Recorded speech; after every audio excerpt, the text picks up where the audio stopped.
Battlefield 6 hasn't even fully released yet, and somehow it managed to revive the entire franchise, with old Battlefield games, especially Battlefield 2042 and Battlefield 4, seeing a massive spike in players.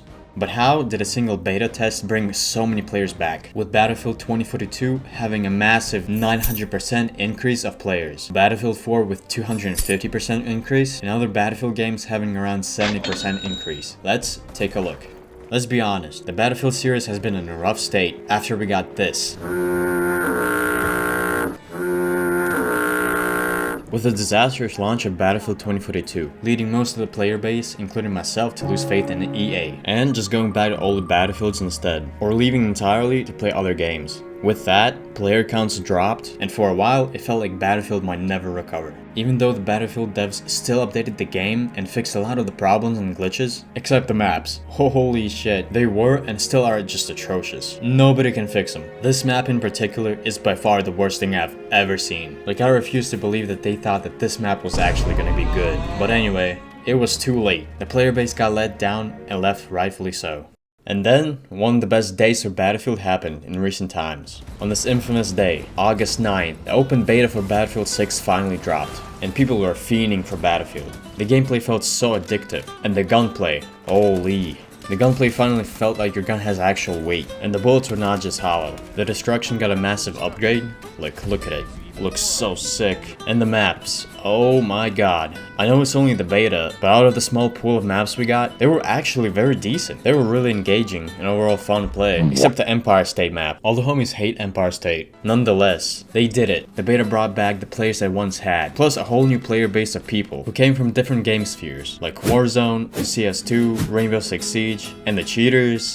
I don't actually know if he is cheating, but I don't know, who knows. But here's the interesting part. The beta didn't just give people a good taste of what Battlefield is. It got people addicted, wanting more of Battlefield. So, what better way to feed the crave than to go back to old Battlefield games, like Battlefield 4, Battlefield 1, but most of all, Battlefield 2042. Well, there's one very big question on our mind. Why did Battlefield 2042 get the highest hype spike, having over 50,000 concurrent players throughout the day, considering that it is agreed by most of the player base to be one of the worst games from the series? Well, there's a few reasons. The big one is streamers and content creators, due to the amount of them going straight to Battlefield 2042 after the beta, since it's the most recent Battlefield game, and the fact that it is somewhat easier to play than other Battlefield games in some sense. And then there are these people trying to stream snipe these big streamers like Shroud. But I can't really say how big of an effect stream sniping actually had on the numbers, but content creators were definitely one of the biggest factors. Skins and new content. The second biggest factor is definitely the amount of free content the devs added this season. Adding a free battle pass with a lot of content like skins, emblems, and all that good stuff, which carries over to Battlefield 6 whenever it comes out. Plus it's free.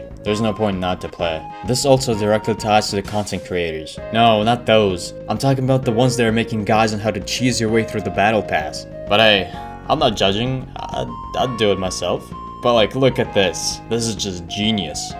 And then there's the accessibility. With big sales like the Steam sale, you can pretty much get the game for just $3, which is actually dirt cheap for such a game. And you also get the game with the Xbox Game Pass. And with the player count being pretty high, it is way easier to just jump on the game and find a game pretty quick. Unlike the older Battlefield games, which only have a few good servers, where you have both good ping and a populated server. Plus, the servers almost always have a queue to get in the game. So yeah, Battlefield 2042 definitely has an ease to play advantage. If Battlefield 6 comes out to be a masterpiece as we thought from the open beta, then I think we're in for a really good time. EA and DICE finally listened to the community and it paid out. Hopefully I won't be eating my words if the game comes out and it's absolute fire garbage. But that raises a real question. Can Battlefield 6 actually keep this momentum, or will history repeat itself? It very seems like they are actually listening to the community, and with their different teams, they have like 10 teams now, or something like that. It looks like the game won't have that problem, having the whole studio staggered, putting all of its resources into one thing. They just have to keep listening to the community, and it should be good. And god, I hope they don't do the COD strat of being forced to release a new game every year, like their life depends on it. It is legit one of the biggest franchise killers. It keeps happening over and over and over again to every game company that does it. They just can't seem to learn.